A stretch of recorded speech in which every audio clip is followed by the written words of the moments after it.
Nk'uko nabibasezeranyije kenshi tugiye kubereka uko twakiyubakira ibiraro ndetse noneho mu buryo buduhendukiye twese. Aha ngaha by'umwihariko ku batangira. Nibo nibanzeho cyane kugira ngo kuko abantu bagiye gutangira usanga bafite ishoramari riri hasi kugira ngo bibafashe nabo kuzamura ubworozi bwabo binyuze muri iyi nzira. Aha ngaha ikintu usabwa ni ukwitegereza neza no gutega amatwi kuko iyo ubikoze nabi haba igihe aho ziba aho ngaho ku tuyungiro duhise ducika. Bigusaba nyine kwitegereza uko ndazi kubikora intambwe ku yindi kugira ngo nawe bigufashe ugiye kwiyubakira ikiraro. Tugiye gusoza ndaza kubabwira irindi banga ry'iyi myubakire. Igusaba kwitegereza video neza yose ukayirangiza. Noneho reka duhite tureba ibikoresho tuzakenera mbere na mbere. Harazamo akayungiro.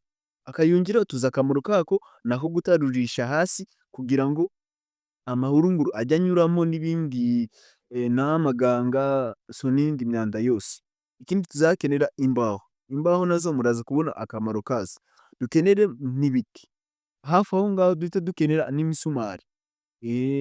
Hakenerwamo na metero, inyundo yo turabizi nayo mu gutera imisumari, n'urukero ku bantu barubona cyangwa se n'umupanga nagwo gwabikora. Ubwo niba utarakanda subscribe ndizera neza ko ugiye kuyikanda. Urampana like biranyereka ko iyi video yari agaciro kuri wowe. Aha ngaha uburyo tugiye gutangira, tuzatangirana no gushaka ibipimo. Aha ngaha ikiraro cyiza kiba kigomba kuba gifite wenda nka 70 kuri 70 santimetero. Ariko aha ngaha twebwe twakoresheje santimetero 75 kuri 70 kugira ngo tubonemo ibiraro byiza bitubutse hamwe nyine n'urukwavu rwabyariramo abana bikabana neza ku mutuzo. Aha ngaha urumva nawe ukeneye ikiraro cyiza kugira ngo n'inkwavu nyine zibe zisanzuye, aho ndizera neza ko muri kubyumva. Aha ngaha ubwo twe tugiye kubaka ibiraro bibiri. Aha ngaha twakoresheje ubwo santimetero 75 gukuba kabiri urumva ni 150. Aha ngaha ubwo ni ubutambike. Noneho ubugari twabuhaye 70. Aha ngaha noneho ibiti turashinga twari twafashe metero. Ariko tuza dusanga ni ntoya. Noneho ikintu twahise dukora, twahise dukata metero n'igice. Impamvu ni iyi. Aha ngaha ikintu bizagufasha ni kimwe. Bizagufasha gusiga umwanya wo hasi utandukanya hasi ku butaka n'aho akayungiro kazaba kari. Ugomba gushyiramo byibuze nka santimetero 30 na 40 gutyo. Noneho nyuma yaho twe hejuru aho zizajya ziraba mu kiraro dushyiraho nka santimetero 80. Ibi ngibi bizadufasha kuba zaba zirimo hari n'ukuntu iyo wubatse ikigufi hari ukuntu zivamo. Kuko aha ngaha ikintu turi kwibandaho ni ku bantu bari gutangira bafite igishoro gikeya ku buryo nabo babasha kwiyubakira ibiraro bimeze neza. Ibyo bipimo bimaze kuboneka, ikintu nawe uhita ukora ni ugutegura ahantu ugiye kubaka. Iyo umaze kuhategura ahantu ugiye kubaka, urumva ikindi kintu uhita ukurikizaho ni ugukata bya biti byawe ugiye gushinga. Noneho iyo umaze kubikata, noneho ugendeye ku bipimo byawe urahita ubisongora warangije ukabishinga. Iyo umara kubishinga bimaze gufata neza, ikintu uhita ukora ni gutera uduti two mu mpande n'utubaho two mo hagati. Ibi ngibi bintu bizagufasha ku buryo urasasaho akayungiro. Icyitonderwa aha ngaha utu tubaho ugiye guteramo hagati turateraho akayungiro tugomba kuba dukomeye, ikindi tukabasa naho tubamo twinshi nk'uko muri kubibona. Ikintu bizagufasha ni ukugira ngo akayungiro kawe kazakomere kugira ngo katazahita gasaza cyangwa gahite gatoboka. Urumva ko ugomba gushyira yego mu mwanya runaka, ntutugire twinshi nk'uko muri kubibona, ariko nyine ntunatugire dukeya, ukaduhereza ingano ishoboka ku buryo bizafasha akayungiro kawe kuba gakomeye.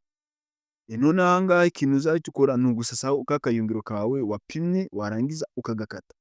Ndizera neza ko nta muntu utakabona ku masoko kuko gakunze kuba gahari ku makenkayori, ubwo baba abacuruzi bacuruza ibikoresho byo kubaka, akenshi dukunze kuboneka. Ugomba gukoresha kano kayungiro gafite ibara ry'icyatsi, mo imbere aba ari utwuma, inyuma ari icyatsi.